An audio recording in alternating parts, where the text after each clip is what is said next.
तो hi guys, welcome back to Khan army nursing. तो कल की वीडियो में मैंने ये बताया था कि फिजिकल में आपको कैसे कैसे करना है, तो उसमें एक मेरा पॉइंट भूल गया था मैं।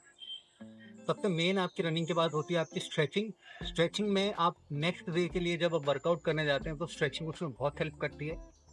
बहुत लोगों की दिक्कत आती है, जैसे शिन पे, उनके क्वाड पे पेन होता है, या फिर पैरों में कहीं भी दर्द हो जाता है, या फिर एब्स में दर्द होता है, या कहीं पे भी बॉडी में दर्द होता है। वो आपका सोल रीजन उसका होता है आपकी स्ट्रेचिंग की कमी होना एंड प्रॉपर कूल डाउन ना करना। सो एक शॉर्ट वीडियो में शॉर्ट रखेंगे आज की वीडियो, एंड कंसाइज वे में मैं आपको बताऊंगा कि स्ट्रेचिंग आपको लास्ट में क्या करनी है। आपको अभी इसका इंपॉर्टेंस नहीं पता चलेगा, जब आप स्ट्रेचिंग करना स्टार्ट कर देंगे एंड आपको रिजल्ट्स दिखेंगे, अगले दिन आपको दर्द नहीं होगा पैरों में रनिंग करने के बाद भी, तब आपको पता चलेगा स्ट्रेचिंग का इंपॉर्टेंस क्या होता है। तो in yesterday's video, thank you for showing so much love. 5K आपने व्यूज एक दिन में कर दिए। तो 5K व्यूज एंड 100 समथिंग उस पर कमेंट्स आए थे, एंड लोगों ने बार बार पूछा था कि स्ट्रेचिंग कैसे करनी है, एंड बाकी जैसे बेंडनी सेटअप्स होते हैं ना, अलग अलग चीज़ होती है, उसके बारे में पूछा था। If you want to watch that video, उससे मैंने अच्छे से सब कुछ बता रखा है, A to Z सारी चीज़ें, कि हमारे सेटअप्स कैसे होते हैं, स्क्वाट कैसे होती हैं, एंड रनिंग के भी बहुत सारे टिप्स दिए मैंने, पुशअप की भी बहुत सारी टिप्स दी है।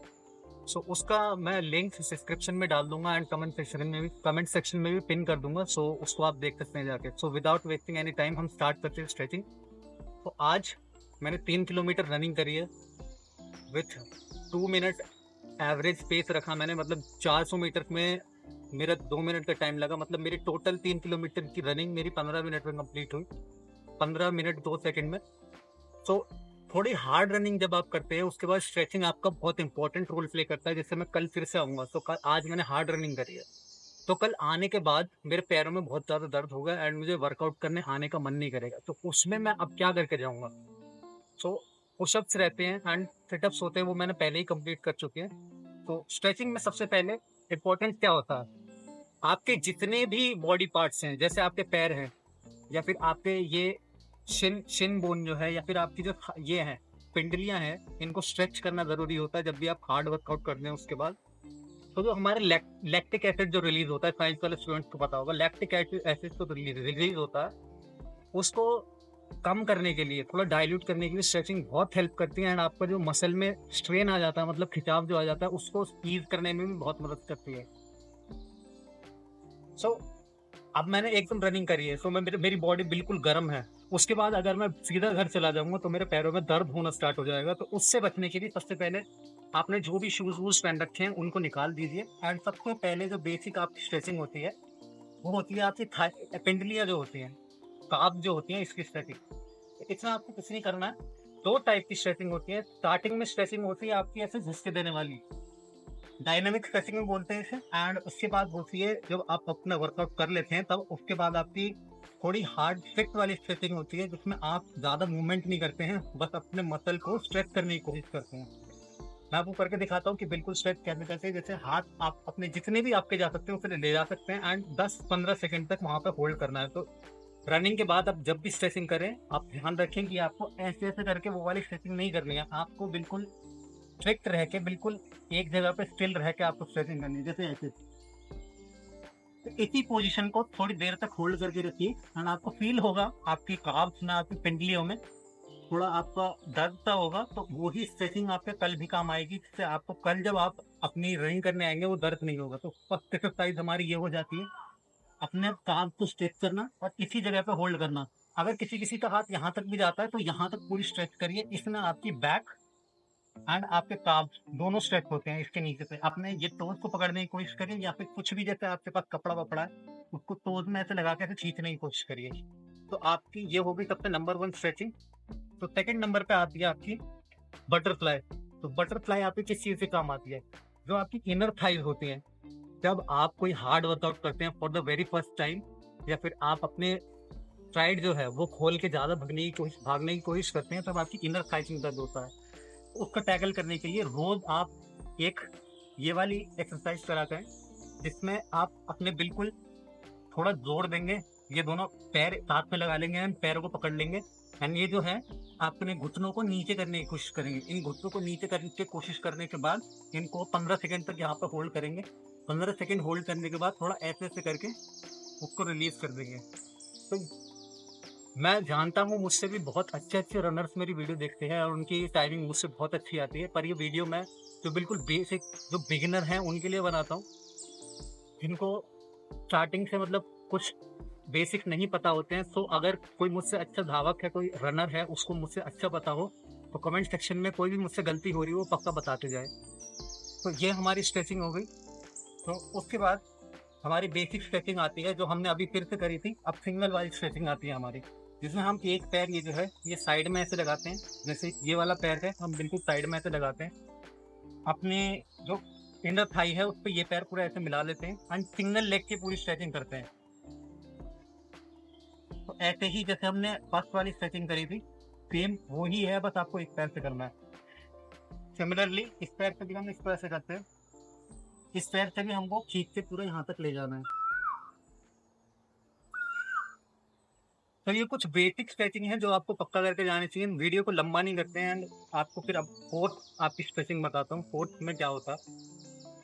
तो फोर्थ स्ट्रेचिंग में जनरली ये करता हूँ, जो आपके ग्लूट्स हैं या फिर आपकी जो नीचे वाली थाई है उसको स्ट्रेच करने के लिए, क्योंकि इसमें भी बहुत दर्द होता है लोगों को, बहुत अच्छी ज़्यादा प्रॉब्लम आती है।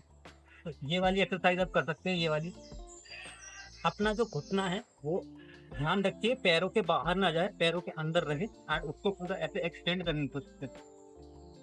सिमिलरली इसके साथ ये ध्यान रखना है, जब भी आप अपने वर्कआउट के बाद स्ट्रेचिंग करते हैं उसमें आपको झटका नहीं मारना है, जैसे ऐसे ऐसे करके आप बार बार उसको हिला रहे हैं, ऐसे नहीं करना होता है।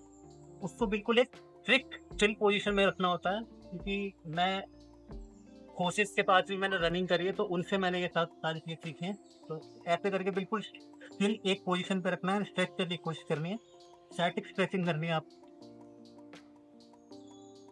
तो ये हो गई आपकी फोर्थ स्ट्रेचिंग। फोर्थ के बाद इसके बाद जनरली मैं कौन सी स्ट्रेचिंग करता हूँ, फिफ्थ स्ट्रेचिंग होती है आपकी। आपके जो हैमस्ट्रिंग्स हैं इनको स्ट्रेच करने में वो हेल्प करते हैं। आप कुछ भी एक मैट ले सकते हैं एंड ऐसे लेट के अपना पैर ऐसे लेके इसको ऐसे पकड़ सकते हैं। आपका जरूरी नहीं है ये सीधा हो, इसको आपको पीछे तक ले जाना है। सिमिलरली इसके साथ भी कर सकते हैं आप, इसको पीछे ले जाना है। तो स्टार्टिंग में हो सकता है कि आपकी बिल्कुल स्ट्रेचिंग अच्छे से ना हो, पर उसकी आपको कोई दिक्कत नहीं दे रही है। ये कोई वर्कआउट नहीं है कि इसमें आप अगर गलत करेंगे तो आपकी इंजरी हो जाएगी। बस ये रखें, अगर आपका ज़्यादा दर्द हो स्ट्रेचिंग के टाइम तो उतना एक्सटेंड तक मत ले जाए। तो ये हो गई आपकी फिफ्थ स्ट्रेचिंग। एंड जनरली मैं लास्ट में सिंपल एंड करता हूँ, क्योंकि और भी काम होते हैं, पढ़ना भी होता है। तो स्ट्रेचिंग पे बिल्कुल बेसिक स्ट्रेचिंग करता हूँ एंड रोज करता हूँ। स्ट्रेचिंग के अलग अलग वेरिएशन आपको पता होना जरूरी नहीं है। मैटर ये करता है कि आप रोज स्ट्रेचिंग कर रहे हैं आपके वर्कआउट के बाद, जिससे आपका कल का जो दिन है उसमें आपके हेल्प होगी। तो स्ट्रेचिंग एक बहुत अच्छा काम करता है कूल डाउन होने के लिए। जैसे अभी मैं बिल्कुल रनिंग करके आ रहा हूँ एंड मेरी बॉडी बहुत गर्म हो रही है, तो स्ट्रेचिंग में धीरे धीरे आपकी बॉडी कूल डाउन होती है, जिससे बॉडी को एकदम झटका नहीं लगता है। जैसे मैं अभी एकदम घर चला जाता तो बॉडी को एकदम झटका लगता, अब मेरे बॉडी को कूल डाउन होने का टाइम मिल रहा है। तो जनरल अब मैं लास्ट स्ट्रेचिंग बताऊंगा जनरली मैं क्या करता हूँ। तो जनरली लास्ट स्ट्रेचिंग में मैं खड़े होकर करता हूँ। तो लास्ट स्ट्रेचिंग में मैं बस अपने पैर ऐसे करके इसको पीछे रखने की कोशिश करता हूँ एंड नीचे टच करता हूँ। तो ये हो गई हमारी लास्ट स्ट्रेचिंग, जिसमें आपके जो थाइज हैं उनकी अच्छे से स्ट्रेचिंग हो जाती है। सिमिलरली इस पैर के साथ भी कर लेते हैं हम। ये वाला जो पैर है पीछे को ले जाना है। अगर आपका बैलेंस नहीं बनता है, अगर आपका बैलेंस ठीक से नहीं बनता है, तो आप किसी अपने दोस्त की, फ्रेंड की भी सहारा भी ले सकते हैं, या फिर किसी दीवार का सहारा ले सकते हैं। ऐसे करके नीचे तक अच्छे से जाना है और नीचे टच करना है। इसमें आपके जो थाइस हैं ये पूरी स्ट्रेच हो जाती हैं। तो मैंने आपको सारी 6 स्ट्रेचिंग बताई हैं आज। तो 6 स्ट्रेचिंग में फर्स्ट ऑफ ऑल आपकी हो गई आपकी जो काव्स है इनकी स्ट्रेचिंग। सबसे पहले जो लंबी करके वो वाली, ऐसे लंबा करके। And then second of all आपकी होगी बटरफ्लाई। बटरफ्लाई आपकी इनर थाइस के लिए होगी। एंड देन फिर से काफ की सिंगल सिंगल होगी, जिसमें बटरफ्लाई एंड काफ का दोनों का मिक्सचर है, ऐसे करके। ये वाली होगी। थर्ड के बाद फोर्थ हमारी बेसिक स्ट्रेचिंग आती है, ये वाली, जिसमें मैंने आपको ये वाली बताई थी। इसको करने के बाद आपकी फिफ्थ स्ट्रेचिंग आती है, ये वाली, जिसमें आपको अपने जो लेग के ये जो काफ एंड ये जो बैक लोअर थाई है इसको आपकी स्ट्रेच करना है। इसको स्ट्रेच करने के बाद सबसे लास्ट में आपको मैंने बताई थी खड़े होके जो एक स्ट्रेचिंग आती है हमारी, ये वाली। तो ये सारी स्ट्रेचिंग मैंने आपको फिर से बता दी है। सो लास्ट में स्ट्रेचिंग का रोल बहुत ज़्यादा रहता है, जिससे आपके लैक्टिक एसिड नहीं बनता है। लैक्टिक एसिड बनता भी है तो उसको वॉश ऑफ करने में स्ट्रेचिंग आपकी बहुत हेल्प करती है। तो स्ट्रेचिंग से अलग अगर आपके किसी भी बॉडी पार्ट में दर्द हो रहा हो ज़्यादा एक्टिविटीज़ करने के बाद, तो ध्यान रखें सबसे ज़्यादा आपको पानी पीना है। गर्मी में जनरली हमारी बॉडी जो नेचुरल होता है अंदर से ही कि हमारी बॉडी जनरली कम पानी पीना शुरू करती है, हमको प्यास नहीं लगती, पानी तो मांगती है पर प्यास कम लगती है।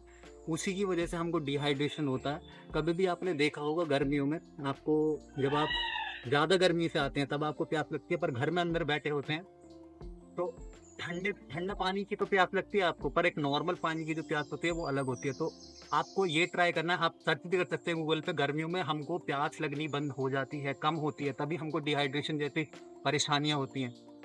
सो जो भी करें आप, दिन में जितना भी पानी पिए उससे 1-2 लीटर ज़्यादा पीने की कोशिश करें। After you are done with your workout, उसके बाद 1 लीटर पानी ज़रूर पिए, जिसमें अगर आप फोर्सफुली 1 लीटर पानी पीते हैं वो आपका डिहाइड्रेशन कम करने में बहुत हेल्प करेगा। So that was it for today, thank you so much for watching.